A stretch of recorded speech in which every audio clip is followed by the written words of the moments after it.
Hello guys, today I'm going to show you how you can browse blocked websites without any VPN. First of all, open Search and Search Control Panel. Go to Network and Internet Settings.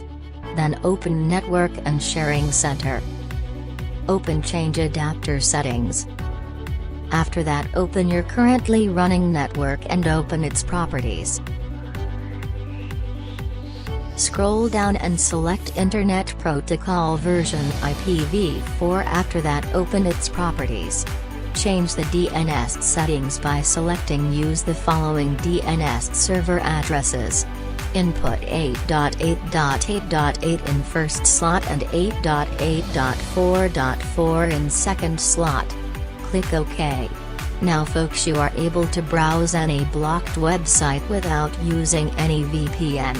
If you liked this video, give it a thumbs up. Subscribe this channel because I upload amazing video like this. Thanks.